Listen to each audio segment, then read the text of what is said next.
Muy buenas noches, mis amados y mis queridísimos hermanos en Cristo. Qué bueno es una vez más saludarles.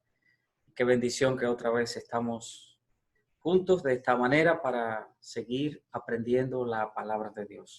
Siempre es un grandísimo privilegio, hermanos, poder estar haciendo esta labor preciosa, hermosa y todos juntos aprendiendo la palabra de Dios.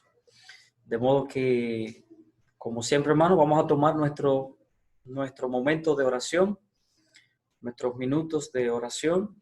Recuerde, hermano, por favor, envíe sus motivos de oración, envíelos y así podemos estar orando los unos por los otros. Así que siempre hay mucho por lo que orar, no solamente por la iglesia, sino también por nosotros mismos, por nuestros hijos, por nuestra familia, por nuestro país, que ahora mismo necesita tanto de nuestras oraciones.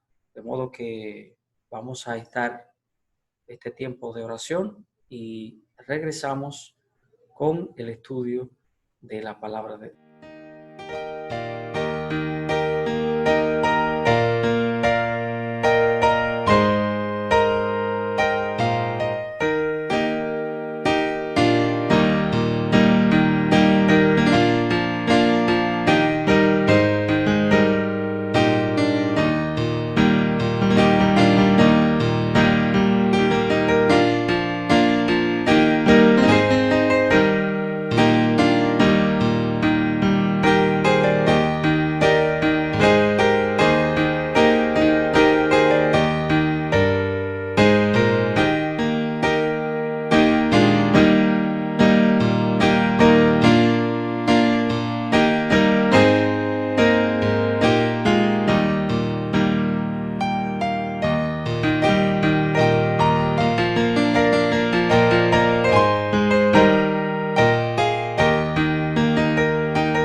Muy bien, hermanos míos, después de este tiempo de oración, pues vamos a abrir la palabra de Dios en esta noche y les invito a que vayamos al libro de Amós, el capítulo número 4. Libro de Amós, capítulo número 4. Estamos en este hermoso libro de Amós, y estamos pues mirando los discursos, estos 3 discursos del profeta Amós, y estamos todavía en el segundo discurso, en el capítulo número 4. Vamos a leer en el capítulo 4, versículo 6 al versículo 11. Capítulo número 4, libro de Amós, y los versículos 6 al 11. Dice la palabra de Dios así: Os hice estar a diente limpio en todas vuestras ciudades, y hubo falta de pan en todos vuestros pueblos, mas no os volvisteis a mí, dice Jehová. También os detuve la lluvia 3 meses antes de la siega, e hice llover sobre una ciudad, y sobre otra ciudad no hice llover. Sobre una parte llovió, y la parte sobre la cual no llovió se secó. Y venían 2 o 3 ciudades a una ciudad para beber agua, y no se saciaban. Con todo, no os volvisteis a mí, dice Jehová. Os herí con viento solano y con oruga. La langosta devoró vuestros muchos huertos y vuestras viñas, y vuestros higuerales y vuestros olivares. Pero nunca os volvisteis a mí, dice Jehová. Envié contra vosotros mortandad, tal como en Egipto. Maté a espada a vuestros jóvenes, con cautiverio de vuestros caballos, e hice subir el hedor de vuestros campamentos hasta vuestras narices, mas no os volvisteis a mí, dice Jehová. Os trastorné como cuando Dios trastornó a Sodoma y a Gomorra, y fuisteis como tizón escapado del fuego, mas no os volvisteis a mí, dice Jehová. Vamos a orar un momento, hermanos míos.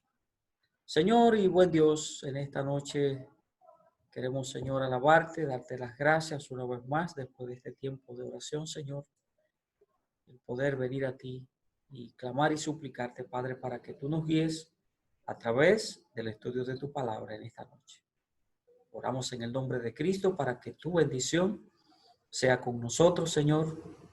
Enséñanos, dirígenos, edifícanos. Y gracias por tu palabra preciosa, mi Dios, que podamos hacerle caso y pongamos, Señor, un corazón humilde para recibir lo que tienes para nosotros. Bendícenos en esta noche en el nombre de Cristo. Amén. Bien, hemos leído, y como usted ha visto, esta porción de la Escritura.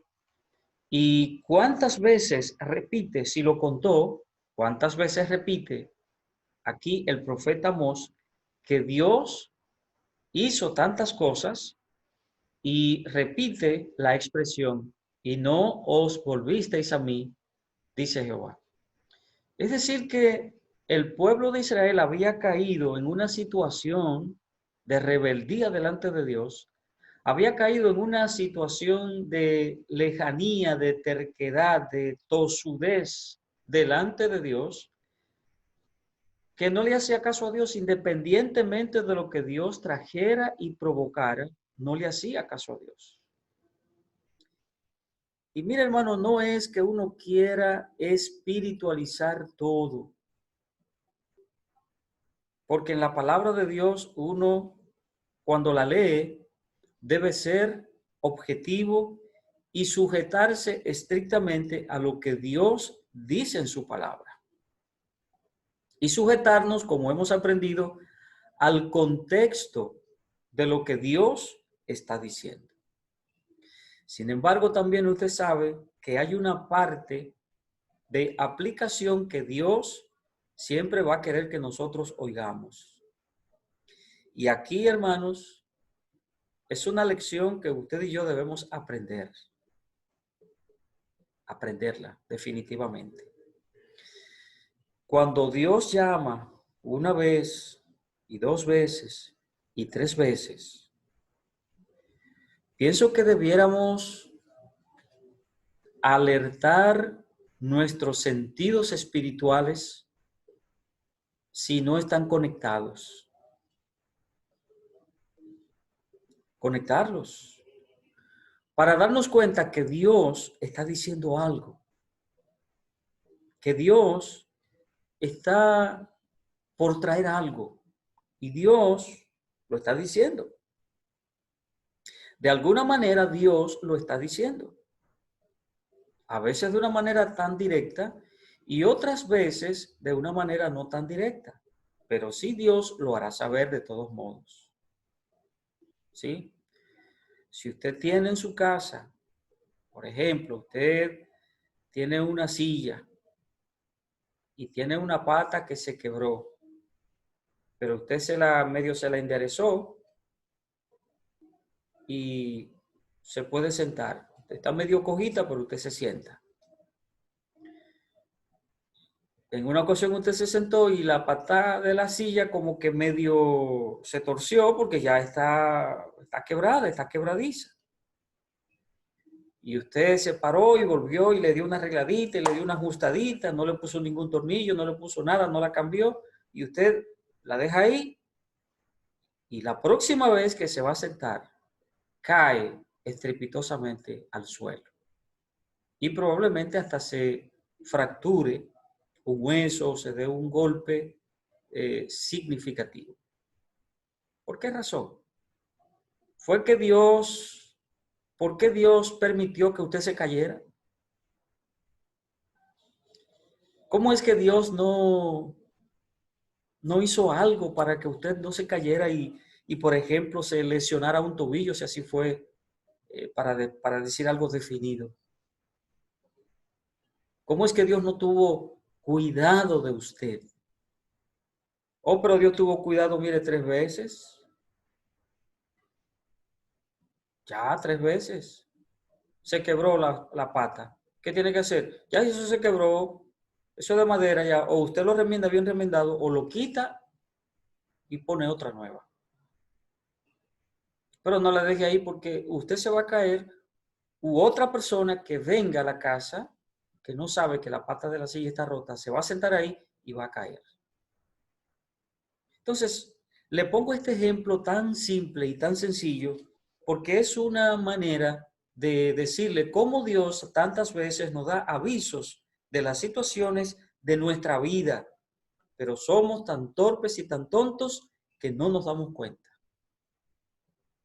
¿Recuerda lo que pasó con Balaán? Aún el burriquito, la burriquita, estaba mirando lo que estaba pasando, pero Balaán no se daba cuenta de lo que pasaba. Eso ocurre con usted y conmigo tantísimas veces. Y peleamos y nos ponemos de todas las maneras, rezongamos y nos airamos, tenemos un ánimo irascible, a veces muy irascible, que desde cualquier cosa pues viene la ira, viene el enojo, nos convertimos en personas enojosas por situaciones. ¿Y sabe qué? Es que no estamos mirando cosas que debiéramos mirar. Y le pongo el caso de Balaam porque eso es cierto. El profeta de Dios, el hombre de Dios, no estaba mirando algo que un animal no estaba viendo. ¿Qué le parece? Así a veces somos los cristianos. A veces así somos los creyentes. Es cierto. Pasan tantas cosas alrededor de nosotros y como que no nos damos cuenta. Por eso siempre tenemos que estar revisando nuestras vidas. Siempre. A mí me gusta oír. Como pastor, uno se dedica a que lo oigan, a que lo oigan, a que lo oigan. Y por eso me gusta participar de conferencias donde se le predica a pastores para que me digan y para que me den ¿ve? Con el bate no se amuela, pero que me den bien duro, que me digan verdades que necesito escuchar. Y cuando uno sale de esas conferencias, pues sale fortalecido, no solamente en términos espirituales como cristiano, sino también porque le dicen a uno cosas muy directas sobre el ministerio. Bien, pues habíamos estado mirando entonces en este segundo discurso, en el capítulo número 4, y este último tramo que estábamos mirando era la falsa religión o religiosidad que tenía el pueblo. Y recuerde que hablamos acerca de Betel, hablamos acerca de Gilgal, y que de una manera un tanto irónica, el profeta le dice que vayan a Betel y que vayan a Gilgal para que hagan, ¿verdad?, sus actos de adoración. Vayan a Betel y aunque le dice, y vayan y prevariquen, vayan en el versículo 4. Pero es una manera de decirles, una forma de decirles también, ¿verdad?, que era lo que estaban haciendo mal, cómo estaban haciendo las cosas de manera tan incorrecta. Y diciéndoles que en ellos había una religiosidad que no valía la pena. Aún los sacrificios que estaban haciendo eran sacrificios falsos, sacrificios con apariencia de verdad, que esto es lo peor. Esto es lo peor que puede acontecer y suceder a nosotros y en nosotros en la vida cristiana. Que haya en nosotros haciendo, que nos veamos haciendo sacrificios. Es decir, todo lo que, no como en el Antiguo Testamento, lo que nosotros solemos hacer ahora, pero que eran sacrificios sin valor delante de Dios y que tenían una apariencia de verdad, pero era toda una mentira. ¿Por qué razón? Porque era una religiosidad vacía, vana, y no puede ser así.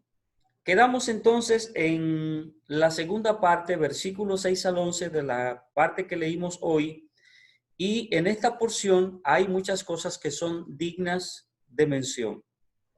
Mientras el pueblo estaba o se ofuscaba en los deseos de su corazón y en su religiosidad vacía, hecha a la medida, Dios buscaba por diferentes medios el arrepentimiento de ellos, de su pueblo. Y en los versículos que hemos leído en el capítulo 4, desde los versículos 6 hasta el versículo 11, hay una serie de cosas que la palabra de Dios dice, lo que el Señor hizo. O sea, es como el timbre que el Señor iba sonando para que ellos despertaran. El despertador que el Señor cada mañana, por decirlo de esta manera, el Señor utilizaba para hacerles ver que debían despertar de ese letargo espiritual en el que habían caído, y añadido a ese letargo espiritual la rebeldía del pueblo de Dios que había dejado su Dios para seguir otros dioses y que se había quedado haciendo una serie de sacrificios que para Dios eran inservibles. Entonces, es muy malo que nosotros hagamos de la religión algo hecho a la medida, como un traje. Eso no es bueno, hermanos míos. Eso es muy malo. Yo no puedo hacer de mi relación con Dios algo que sea yo el que guíe a Dios en mi relación con Él. Es decir, yo le pongo a Dios la fórmula. Yo soy el que le dice a Dios hacia dónde iremos, hacia dónde vamos, cómo debemos desarrollar esta relación, que es lo que el hombre hace hoy. El hombre hace hoy. Eso es lo que hacemos. Y es lo que el cristiano moderno, lamentablemente, está haciendo. Él le pone su agenda a Dios. No es la agenda de Dios, no es el plan de Dios, sino el plan nuestro, la agenda nuestra. Y entonces vamos a Dios y le decimos, mira, esto es lo que hay. Y Dios va detrás de nosotros como un corderito manso. ¿Es así, mi amado hermano? Claro. En mucho es así. Esa es la verdad. Ahora note que en el versículo 6, capítulo 4, donde estamos, dice, os hice estar a diente limpio en todas vuestras ciudades, y hubo falta de pan en todos vuestros pueblos. Y note, primera vez dice aquí, mas no os volvisteis a mí, dice Jehová. Lo primero que encontramos en el versículo 6 es que el Señor provocó hambre. Dios trajo hambre, por eso dice la palabra de Dios que los hizo estar a diente limpio en todas sus ciudades. Hubo falta de pan en todos los pueblos. No había nada, no se podía conseguir nada. Dios provocó una hambruna. ¿Y sabe qué era esto? Ese fue, digamos, el primer timbre del despertador que Dios puso. En los versículos 7 y 8 encontramos sequía, ¿verdad? Versículos que ya leímos hace un momentito. También os detuve la lluvia 3 meses antes de la siega, antes de la cosecha. O sea, un tiempecito, el tiempo, digamos, básico para que el fruto que hay termine de madurar y madurar bien. Entonces, dice la palabra de Dios que el Señor detuvo la lluvia, es decir, hubo también sequía. Y sigue diciendo, como leemos en la palabra de Dios, que de una ciudad había que ir a otra para buscar agua. Se parece un poquito a nuestro país, ¿verdad? Cuando uno mira nuestros barrios, como la gente tiene que andar corriendo con un tanquecito de agua y por sacarla afuera, ponerla en la acera y pasa un camión y se la llena por unos cuantos pesos, qué sé yo, si el gobierno va de vez en cuando y hace eso. Pero eso dice la palabra de Dios. Eso dice la palabra de Dios.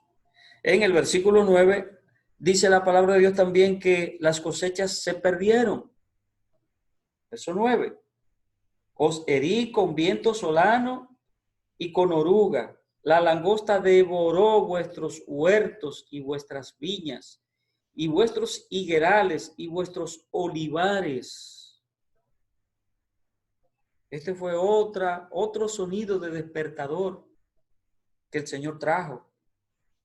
Otra manera de alertarles. Hambre, sequía, cosechas perdidas. En cuarto lugar, en el versículo 10, trajo también mortandad por epidemias y derrotas en las batallas que libraban. Note lo que dice el versículo 10, que dice la palabra de Dios, envié contra vosotros mortandad tal como en Egipto. Maté a espada a vuestros jóvenes, con cautiverio de vuestros caballos, etcétera, etcétera.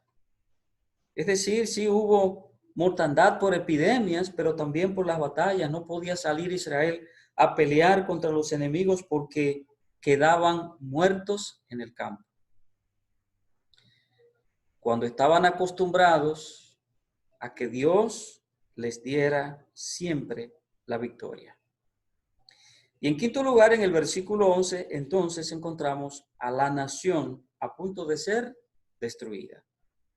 ¿Qué dice el versículo 11? Os trastorné como cuando Dios trastornó a Sodoma y a Gomorra, y fuisteis como tizón escapado del fuego. Fue, como decimos en buen dominicano, de chepita que te salvaste. Es decir, la nación, y por la gracia y por la misericordia de Dios, como hemos dicho una y otra vez de manera reiterativa, que siempre Dios permite que quede un remanente para Dios. Dios siempre permite que quede una buena parte, sea grande, sea pequeña, pero una parte, y a partir de esto, entonces Dios continúa con su pueblo. Entonces, aquí estábamos mirando, en este punto número 2, estamos mirando la dureza del corazón del pueblo. Miremos en tercer lugar la advertencia de Dios al pueblo, para que miremos los versículos 12 y 13. Versículos 12 y 13, para ver la advertencia que el Señor le está haciendo al pueblo. Leemos versículos 12 y 13, capítulo 4, estamos en capítulo 4, y para leer los últimos dos versículos, dice la palabra de Dios: por tanto, de esta manera te haré a ti, oh Israel, y porque te he de hacer esto, prepárate para venir al encuentro de tu Dios, oh Israel. Porque he aquí el que forma los montes y crea el viento y anuncia al hombre su pensamiento, el que hace de las tinieblas mañana y pasa sobre las alturas de la tierra, Jehová, Dios de los ejércitos, es su nombre. Como les había dicho, entonces aquí vamos a mirar en estos últimos dos versículos del capítulo 4 la advertencia de Dios al pueblo. ¿Y cuál es la advertencia? Aquí está, sobre todo en el versículo 4, que se preparara para venir al encuentro con Dios. Y este encuentro, mis queridos hermanos, no era un encuentro personal con Dios, que se iban a encontrar en un lugar específico, que iba Dios a estar en un lugar y el pueblo frente a él, literalmente. No, sino como es una advertencia que Dios le está haciendo, y es lo que estamos mirando. Lo que Dios le está diciendo es que va a venir guerra al pueblo. Y la manera que Dios va a utilizar, la manera que Dios va a usar para ese encuentro, y la manera que Dios va a derramar su ira y su enojo, es a través de los enemigos que van a venir a pelear con ellos. Y por eso dice lo que dice la palabra de Dios aquí en estos versículos. Pero para ir por parte, lo primero que estamos mirando es, de hecho, lo que la palabra de Dios anuncia.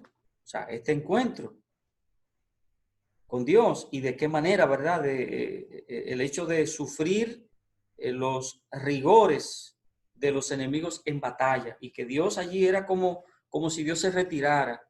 Yo no voy a estar ahí. Ustedes ganan la batalla cuando yo estoy ahí presente, porque yo no voy a estar ahí con ustedes. Y como no voy a estar, entonces, obviamente, y aunque pareciera contradictorio cuando estoy diciendo que Dios no estaría ahí, y la sentencia o no la sentencia, lo que dice allí la palabra de Dios es: prepárate para el encuentro con tu Dios. Entonces, yo estoy diciendo, ¿verdad? Parece contradictorio. No, pero no lo es. Porque ciertamente si Dios iba a estar allí, no era para defender al pueblo. Si Dios iba a estar allí, era para darle más poder al enemigo, para que los hiciera sufrir y destruirlos. Por eso estamos mirando aquí, en esta parte, esa advertencia de Dios a su pueblo. Pero tomemos aquí, hermanos, una enseñanza también que la palabra de Dios nos deja, pienso, y es el hecho de que este encuentro, fuera de la naturaleza que fuera, no era un encuentro cualquiera, y que hay que darle valor entonces a lo que la palabra de Dios está diciendo. Es un encuentro con quien yo no puedo ignorar y no debo ignorar. Ignoramos demasiado a Dios. La gente ignora demasiado a Dios. Este mundo ignora mucho a Dios.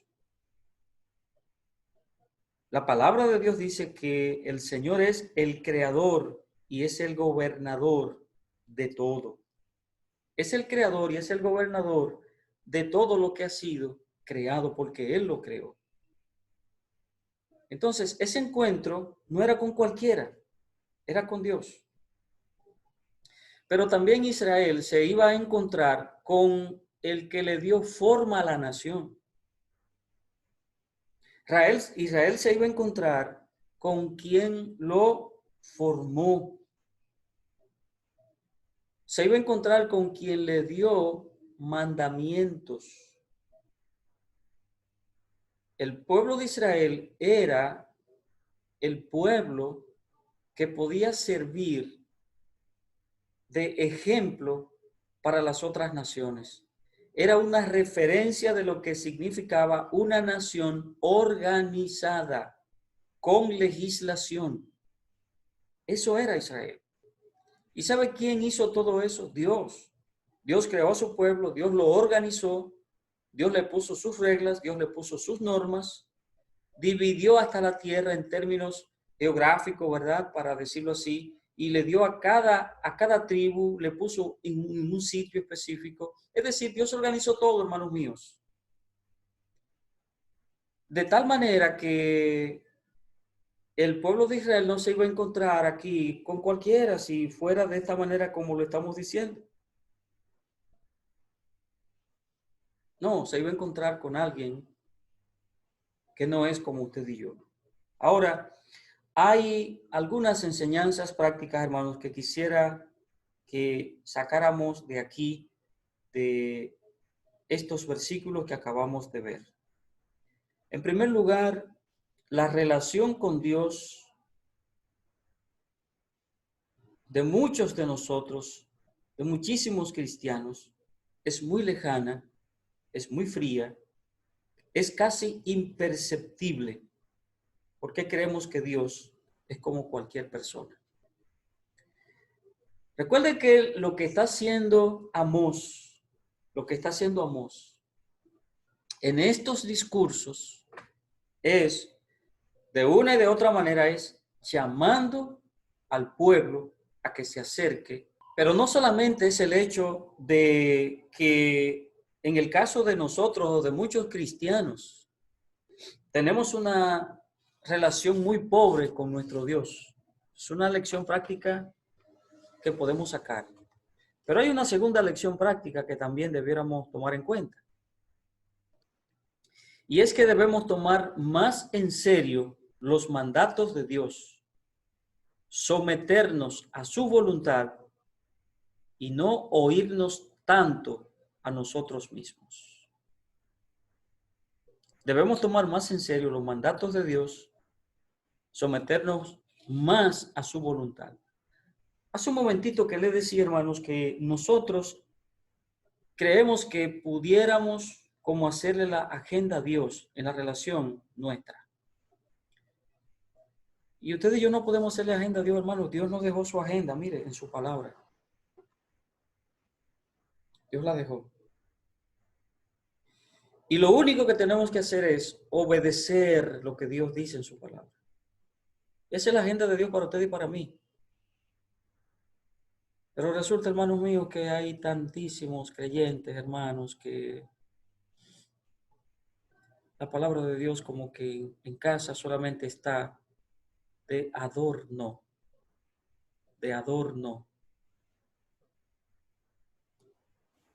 Ahora la tiene en un celular, en una tablet. Digital, no es malo, porque ese es el tiempo moderno y no podemos resistirnos a eso. Pero el problema no es que la tenga en físico, en papel y tinta. No es eso.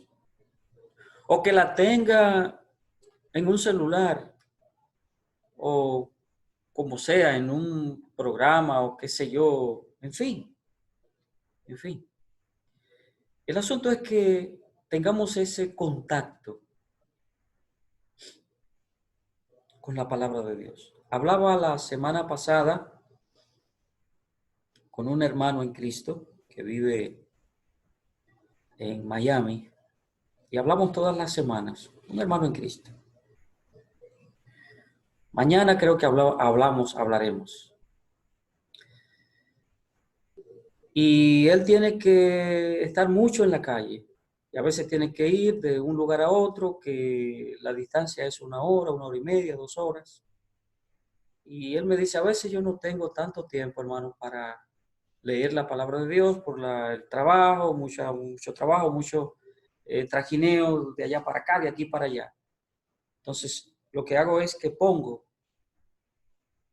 tengo la palabra de Dios, no sé cómo se llamará ese programa que tiene, y pone ahí, ¿qué quiero oír? El Evangelio según San Mateo, capítulo tal, el libro de la Biblia que sea. Y si está en un trayecto de 1 hora. Bueno, pues, ¿sabe qué hago, pastor?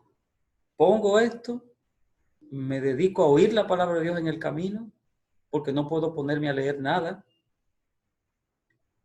En vez de ponerme a oír música o ponerme a hablar por teléfono, a llamar a este, a llamar aquí, a llamar... No, yo dedico el tiempo a escuchar. Porque yo no tengo mucho tiempo para sacar y leer todos los capítulos que yo quisiera todos los días.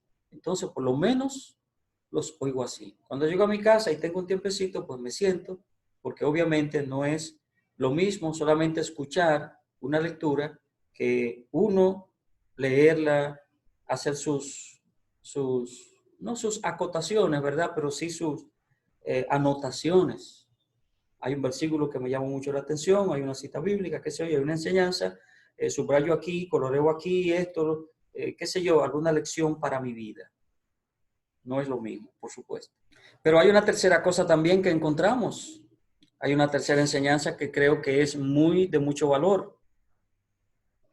Y es que debiera ser un motivo de oración continuo en nosotros el pedir a nuestro Dios que nunca permita en nosotros una actitud rebelde y desafiante ante Dios. ¿Qué era lo que pasaba con el pueblo de Israel? El pueblo de Israel tenía una actitud de rebeldía, pero no solamente de rebeldía, sino de desafío delante de Dios, que es lo peor. Yo no puedo ponerme a pelear con Dios, usted no puede ponerse a pelear con Dios. Es imposible. Eso es, yo, un hombrecito de 5 pies y tantas pulgadas, ponerme a pelear con un gigante de esos, de los que juegan básquetbol, Shaquille O'Neal o Michael Jordan, uno de esos hombres inmensos de casi 7 pies, o 7 pies y pico. ¿A dónde voy a parar? Pero le estoy poniendo un ejemplo humano que si yo corro más, pues me voy, me zafo. O si estoy preparado porque aprendí artes marciales y puedo defenderme aunque sea un gigante, hacer alguito. Pero es que le pongo ese ejemplo solamente un ejemplo humano, pero que en el caso de Dios, hermano, no tenemos la mínima. Entonces no podemos ser rebeldes y mucho menos desafiar a Dios. Y hay una cuarta enseñanza que encontramos también en este pasaje bíblico de este capítulo número 4 que acabamos de ver, o hasta el versículo 12 y 13. Una cuarta enseñanza es que no debiéramos cualquierizar la relación con Dios, olvidando que Él es Dios y que nosotros somos horribles pecadores. Es asombroso cómo vemos tantas personas, sobre todo ahora, mis hermanos, en estas cuestiones con las redes sociales, que destilan, y póngalo eso entre comillas, destilan un amor increíble hacia Dios. Ponen citas bíblicas, himnos cristianos, himnos preciosísimos, hermano, himnos que elevan el alma. A todo el que saludan es diciendo un Dios te bendiga, o bendiciones, o con Dios, etcétera, etcétera. Pero también los vemos, así mismo también en las redes sociales, porque entonces ni siquiera nos cuidamos, igualito en las redes sociales, también los vemos exhibiendo, blandiendo 1 litro de whisky, botellas jumbo de cerveza. Y después que tienen unos tragos en la cabeza, entonces inclusive hasta amenazando y dispuestos a echar el pleito, a pelear. Ah, no, pero son personas que usted los oye. Dios te bendiga, Dios te bendice, bendecido, que esto, que Dios te bendiga más, que aquí, que allá, que el otro. Esas expresiones que nosotros los cristianos o que el cristiano suele utilizar, que son expresiones maravillosas que se desprenden de la palabra de Dios y que son correctas. Claro. Entonces, encontramos esto. Cualquierizamos esa relación con Dios. Eso no puede ser. No debe ser. Obviamente son cosas que estamos diciendo y que no lo estamos haciendo con un asunto de juicio con nadie, por supuesto. Porque sé que al decir estas cosas a mucha gente no le gusta, le cae mal. Y si está escuchando este estudio bíblico, por eso que acabo de decir, se va, se desconecta y dice, tengo yo que estar oyendo a este hombrecito diciendo tantos disparates y tantas cosas. Sé que no le gusta, pero no predicamos religiosidad. El cristianismo práctico es el que Cristo enseñó a los discípulos. ¿Y qué fue lo que el Señor Jesucristo le enseñó a los discípulos? Si alguno quiere venir en pos de mí, niéguese a sí mismo, tome su cruz cada día y sígame. Pero tenemos esta dualidad perversa y mortal en términos espirituales. ¿Cuál es? A que somos como dice Santiago, que de una misma fuente queremos que salga agua dulce y amarga. Y eso es imposible. No puede ser. ¿Soy o no soy? Es así. Entonces, no podemos pensar bajo ninguna circunstancia en otro sentido que no sea esta manera como el Señor nos está diciendo, como el Señor nos está hablando. Y el hecho de que Dios dice y que el Señor le dijo, el que quiera venir en pos de mí, el que quiera seguirme, tiene que negarse a sí mismo y tiene que hacer una serie de cosas. No crea que eso significa vivir aburrido, ser un infeliz. No crea que eso es vivir sin propósito, sin metas, sin disfrutar de la vida. Eso es vivir sin entusiasmo. Nada menos cierto. No hay ser más feliz. Y si no, la Biblia se equivoca entonces. Y si no, Dios se equivoca entonces. No hay ser más feliz que aquel que vive muy cerca de Dios, obedeciendo a Dios, haciendo lo que a Dios le agrada, viviendo la vida agradable a Dios. Esa vida agradable a Dios es lo que trae felicidad. Y acuérdese que la felicidad la provoca Dios. Que ahí es que tenemos un gran error. Yo busco mi felicidad, yo hago esto, yo hago aquí, yo hago allá para mi felicidad. Dios provoca eso. Y note que eso es cierto. ¿Qué es lo que hace feliz a la gente? ¿Qué es lo que hace feliz a la gente? Número uno, digamos, y no estoy aquí pensando en ningún libro que haya leído, no estoy pensando en lo que dijo fulano, en lo que dijo en lo que dijo mengano, en lo que dijo sutano, no. Cosas de la vida normal. ¿Qué es lo que hace feliz al hombre? Número uno, que tenga una buena relación con Dios. A partir de ahí, Dios le da una familia preciosa, empezando con un cónyuge que lo ama, que lo cuida. Es decir, una esposa, un esposo que se aman, que se respetan, que se quieren, que tienen una afinidad.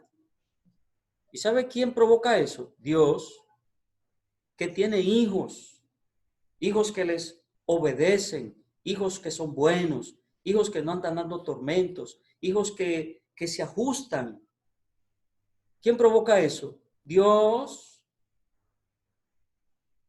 Que usted entiende que necesitamos ciertas cosas materiales para en esta vida ser feliz. Sí, yo pienso que sí, porque si usted pasa hambre, usted no puede ser feliz. Si usted vive en una casita, qué sé yo, que se le está cayendo a cada momento, y no estoy diciendo que si no la tiene, no es que Dios no quiera que no la tenga, pero creo que entiende lo que estoy diciendo, porque entré en un aspecto de cosas materiales. Entonces, ¿quién provoca todo eso? Es Dios. ¿Quién trae todo eso? Es Dios. ¿Tiene casa? Fue Dios que se la dio. ¿Tiene un carro? Fue Dios que se lo dio. tiene algo de dinero, tiene un negocio, tiene lo que sea, Dios se lo dio y Dios se lo ha prosperado. Todo lo que usted tiene, todo lo que usted ha adquirido ha sido porque Dios lo ha traído a su vida. Entonces, es Dios el que provoca la felicidad en nosotros. No es usted ni soy yo. No, déjese de cosas. No se ponga a inventar y se crea que usted es algún superhéroe. No. Porque para trabajar inclusive necesitamos la inteligencia, la sabiduría y necesitamos la salud. ¿Quién le da eso? ¿El doctor? ¿El médico? Ah, no, el médico mío, ese es un tolete. Bueno, utilicé la palabra tolete, yo espero que no sea una palabra desagradable para otros. Para nosotros, bueno, esa es la macana que utiliza algunos policías, o el palo, ¿verdad? El pedazo de palo o el instrumento que utiliza la policía, y se le llama así en muchos lugares. Pero aquí nosotros le damos la connotación de ser una persona, un individuo, ¿verdad? Que tiene valores, un individuo fajador, trabajador, una persona resistente. Todo eso, ¿verdad? Que le decimos que es un tolete de persona. Pues no se vaya usted a pensar que es eso. Y que porque usted es así, usted tiene lo que tiene. Mire, si Dios no le diera las ideas y Dios le diera la salud, usted, si no estuviera ya enterrado, estuviera en una cama que hay que darle todos los días sopita con una cuchara. Abre la boca, ven. Es por la gracia y la misericordia de Dios que seguimos adelante. Así que mi amado hermano, amado amigo, tome lo que la palabra de Dios dice. Cuando digo estas cosas que acabo de decir, sé que a veces no cae bien. Pero lo que estamos es estudiando la palabra de Dios. Y entendemos que lo que decimos emana de las enseñanzas de la palabra de Dios. Muy bien. El versículo 13, hay algo que quisiera terminar con esta parte hasta el versículo 13. El último versículo de este capítulo, de este capítulo dice, porque he aquí el que forma los montes y crea el viento y anuncia al hombre su pensamiento, el que hace de las tinieblas mañana y pasa sobre las alturas de la tierra, Jehová Dios de los ejércitos es su nombre. Entonces, hay algunos aspectos de Dios aquí que termina el profeta Amós en este versículo 13, terminando el capítulo, y dar algunas cosas puntuales. En primer lugar, Dios es creador. Dice, forma los montes y crea el viento. Y eso hay que tomarlo literalmente como este hermano. Ahora, aquí se rompió la ciencia. Se le rompió el cerebro a los científicos.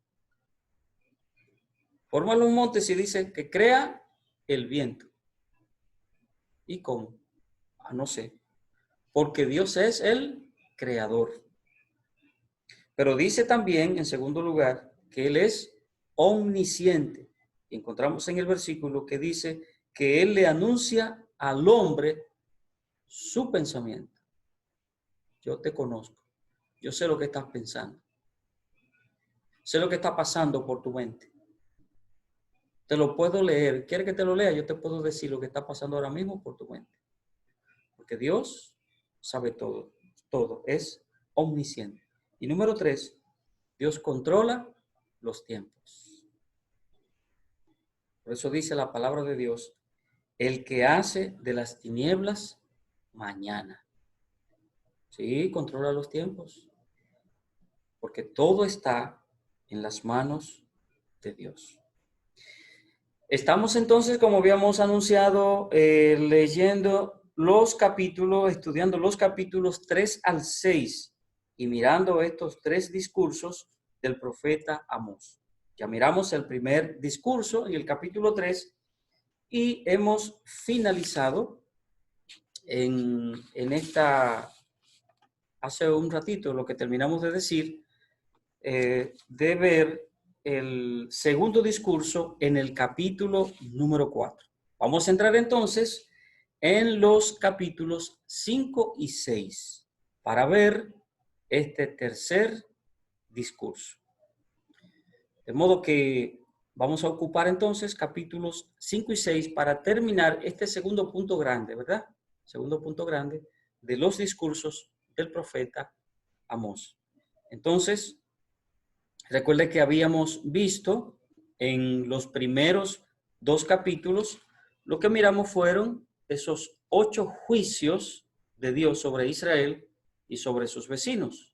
Y como acabamos de decir, los capítulos 3 al 6, estos 3 discursos del profeta Amós. Hasta ahí son los primeros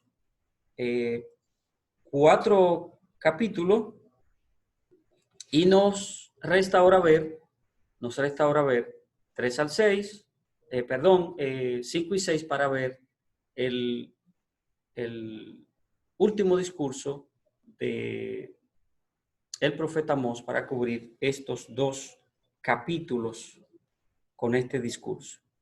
Muy bien, vamos a dejarlo hasta aquí por hoy, mis queridos hermanos, terminar hoy hasta aquí y en la próxima pues entonces empezaremos o continuaremos con este capítulo 5 para introducir el tercer discurso del profeta Amós.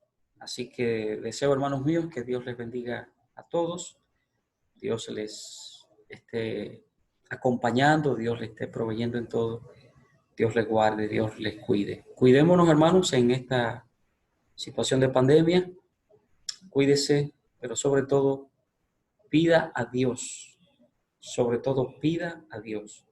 de su cuidado, para con usted, para con los suyos, y oremos por nuestros hermanos en Cristo.